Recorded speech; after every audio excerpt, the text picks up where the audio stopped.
Hey, back again. Went to go do some cleaning in the kitchen, and I thought, you know what? We've spent enough time trying to figure out how to make fast pizza. Why don't I throw together a slow dough? So we're going to start off. This is my usual approach, scaled down. I'm just going to make one dough ball. We're going to use a Poolish, which will start with a 1-to-1 ratio of flour and water. That's going to ferment overnight. I'll pick it up sometime in the morning. We'll add a little bit more flour, give it a little bit more time to rise, and add a little bit of salt, and then we'll cook it. See how that thing turns out. Maybe we'll do a breakfast pizza. I don't know. We'll see. So here we go. Got 96 grams of flour. So I'm shooting for roughly 64% hydration. I think I mentioned in the last video that I usually do higher hydration that I was doing there. And this always looks wrong to me. I don't know. We're also, doing things wrong here. I don't have a scale with enough precision to get the right amount of yeast. So we're gonna wing it, and that'll be okay. So grab that. Technically, what we need is like 0.3 grams of active dry yeast, and my scale will do 1 gram, and I don't want to triple the batch. So I've got a ½ teaspoon here, because I can't find the 1/4 teaspoon or the 1/8. I think I'm getting roughly a 1/4. I want to drop that down to an 1/8, and then probably a little bit less. So it doesn't take much yeast when you're doing a Poolish, because it's gonna sit there and do its thing for a long time at room temperature. And honestly, what we could do, like I've got huge green space out back. I can just take this, no yeast, mix it up, put it out and put it outside, and it would ferment. There's wild yeast flying around out there. So let me mix this up really quick. This is a very exciting video. Just pouring shit into a bowl and mixing it up. Yeah, see, already this feels a little bit drier than I want it to be, but that's okay. And I might put a little olive oil on the sides. You'll see this tomorrow. I'll show it to you. It's gonna be like up here. It's gonna be crazy. It's just gonna go bonkers. Alright, so I think we're good. There, get that off the fork. Nope. Alright. That's it right there. That's our Poolish. We'll take a look at it tomorrow. It's gonna be different. It's gonna be big. We'll make dough. See you then. Alright, we're back. It's been about 15-16 hours. You can see our Poolish. It's not quite as big as I thought it was going to be, but I've never made one dough ball before, so obviously it's going to be 8 times smaller than I expected it to be. So this was 1-to-1 water and flour, so we did 96 grams water, 96 grams flour. I've got 54 grams of flour here that I'm going to add back in. Looks a little dry to me, so I've got some standby water as well. Let's see what happens.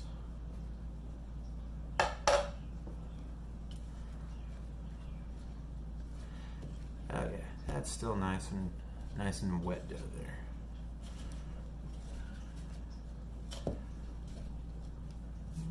Let's see, it's starting to come together there.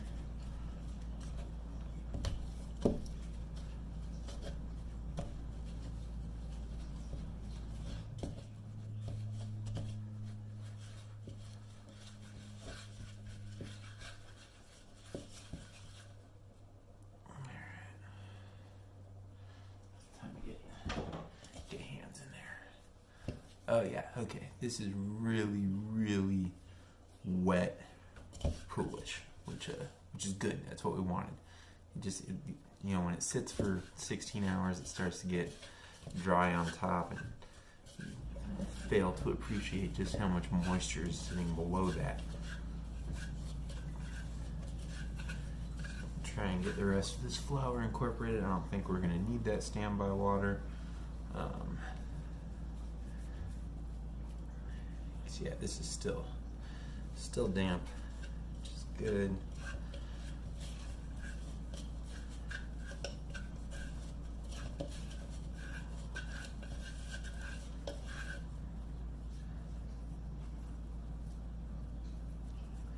I feel like I could even go slightly more flour. We'll see. Actually, I'm going to do that, and I'll tell you why. I lied about something. When I measured out the 96 grams of water, it didn't seem like quite enough, and so it was a little over. It was at like 104, and I said, yeah, whatever, 8 grams. I'm going to add that extra 8 grams in. I feel like it needs it.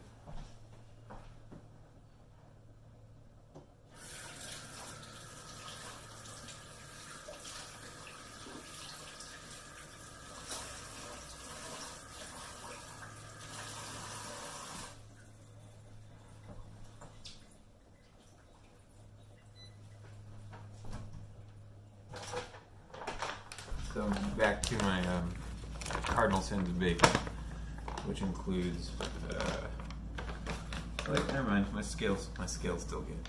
I thought I was going to eyeball 8 grams. I lied. My scale was already ready. Alright. So, 8 grams of flour. Not very much flour. Like, you pick that much up just rolling dough out on a board. But whatever.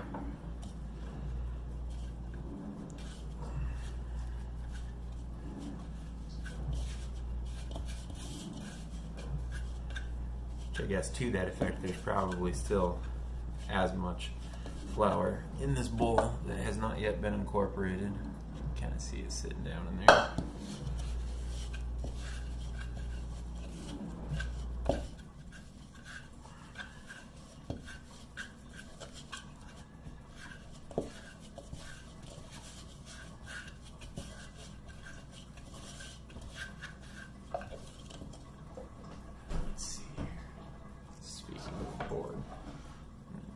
Out to the board to work on it. Get the rest of that flour in there. So once we get this incorporated, and really I'm just kind of kneading it in right now, trying to get the rest of that flour in there.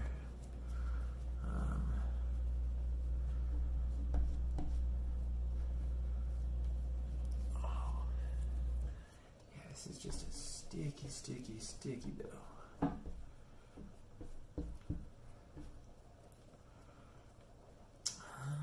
Trying to think how much I'm going to end up having to, how much of that moisture is going to stick around versus how much of it's going to go if we let this rest another 4 or 5 hours. It's definitely wetter than I would want a dough to work with. Add a little bit more dough, or a little bit more flour, which, you know, probably is about 8 grams again. But that's okay. You do a lot of this stuff to feel. For as much as it needs to be precise, you know, there's also definitely a feel aspect to it. And you know, everybody recommends that you weigh out your ingredients because of that precision.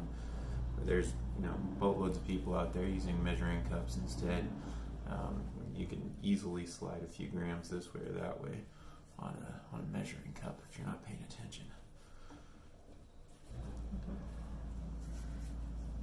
Alright, this feels right. Take a look at that guy right there.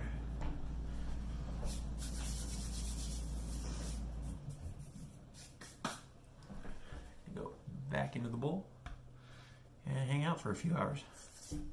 See you then. I forgot that I was going to add some salt and some olive oil, or olive oil and some salt. So I'm going to do that now, kind of after the fact, which we did before. A little bit.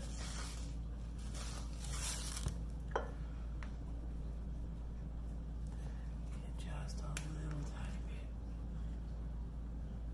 supposed to be 0.3 grams. I think that's 0.3 grams right there. That's 0.3 grams. Scientifically, 0.3 grams, both of those.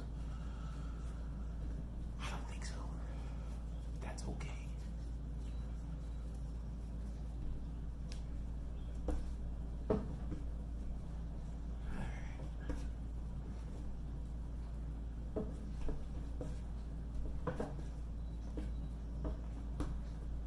As I start working with this again, I'm getting sort of that outer extra flour that I added in before. Getting back to that stickier, tackier dough.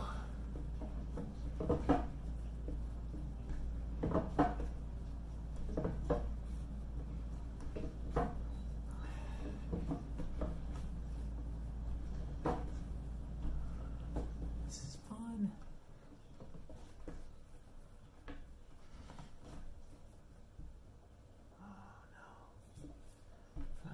Sorry, got a rogue dog here flying through.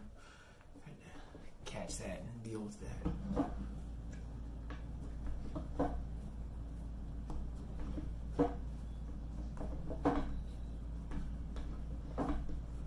Alright, back into the bowl. Back in a few hours. Hey, alright, so I didn't make it 4 hours or 5 hours, whatever I was targeting. I'm hungry. So got the dough ball. I'm gonna try and ball it properly. I'm not good at that. And I got the Roccbox going, and we're gonna cook this thing soon. So let's see. I'm gonna try and work the outsides of the dough ball back in. We're just gonna let it set while I'm waiting for the Roccbox to heat up. Now let's see, this is where I screw up it. I put a hole in my dough ball. I'm not good at dough balls. I've got a friend of mine, it's a professional chef. And he is a dough ball master. And I've watched plenty of YouTube videos on how to do dough balls, and for whatever reason, it just doesn't really work out for me very well. But hopefully, as I make more of these videos, I stop screwing up my dough balls. We'll see. I don't know if I totally understand the exact purpose of having a like completely smooth, wonderful dough ball. Well, that's not true. I can appreciate when someone else makes the dough ball and I use their dough ball. So you're able to flatten it out so much easier versus when you have like janky bottom like that. I'm just not good at making that part go away. No amount of pinching, and I don't know. Anyway, I'll watch another video. I'll call up Brian, have him help me out. And I promise you that there will be better dough balls in the future. Okay, so sorry you had to witness that. It's gonna sit here on the board. Should be back in like a half hour. Okay, back again. I wasn't watching the clock, and I need to take off really soon, so we're gonna make this pizza quickly. Good thing the Roccbox does that in about 90 seconds. So here we go. Dough didn't really do much since we last visited it, and we'll just get going here. Trying to give you more view of what's happening on the board and less view of my ugly mug. Now this dough is a lot springier. Feel it doesn't. It's wanting to pull back quite a bit.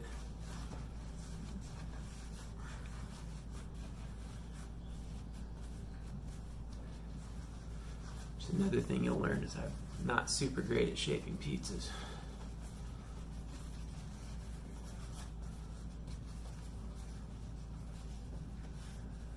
Ooh, this is so exciting.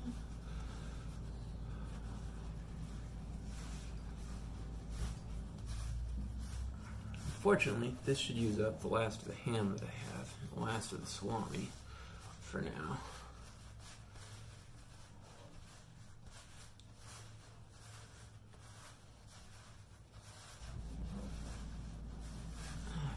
We're roughly approximating a circle here. Now, compared to the last pizza, the quick pizza, I'm actually legitimately excited to eat this one.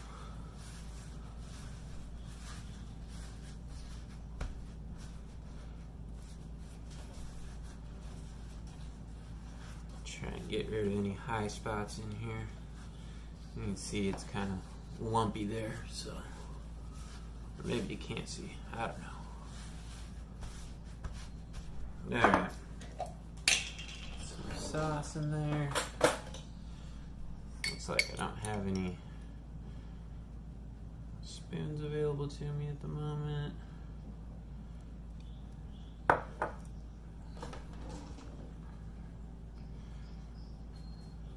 Clearly unprepared. You can also see the dough slowly stretching itself back in.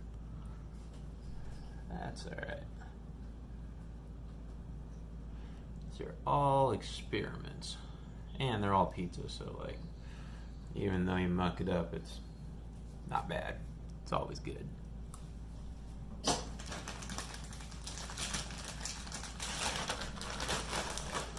I'm running low on mozzarella.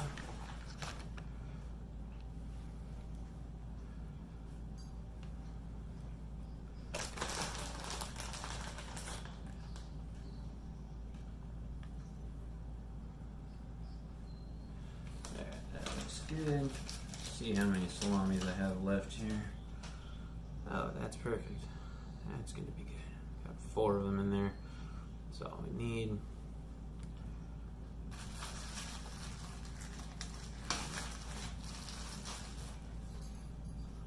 Tear up a little bit of ham on there. Because ham on pizza is delicious. That's something to note. Like, ham is great on pizza, not just Hawaiian. Like, it stands on its own. It does not need pineapple. Unless you really want pineapple. Then you can have pineapple. You can do whatever you want. I was originally thinking this would end up being a breakfast pizza, but changed my mind on that one. Some ham for me, some ham for the dog.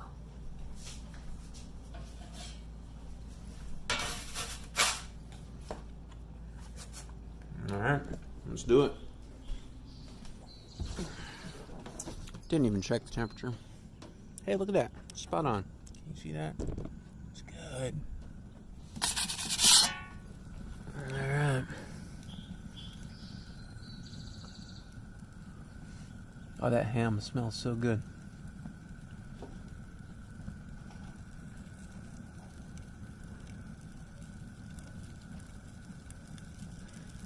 Starting to rise up there in the back. Let's see if I can get the camera tilted up there so you can watch and I can jiggle the pizza around here.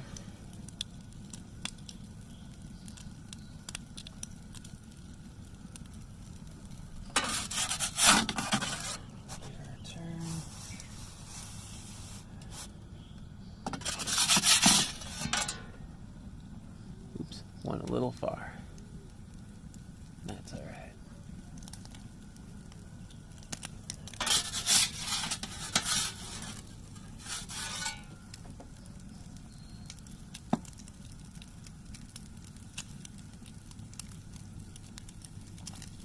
Oh, that looks good. Tiny bit more on that side.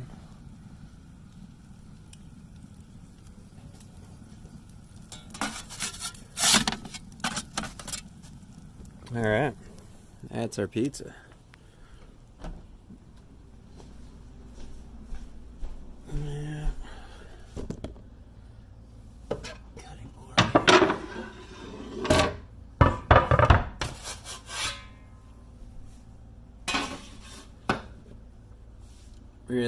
Really happy with that. That looks good. Cut cut that thing open, see what we got here.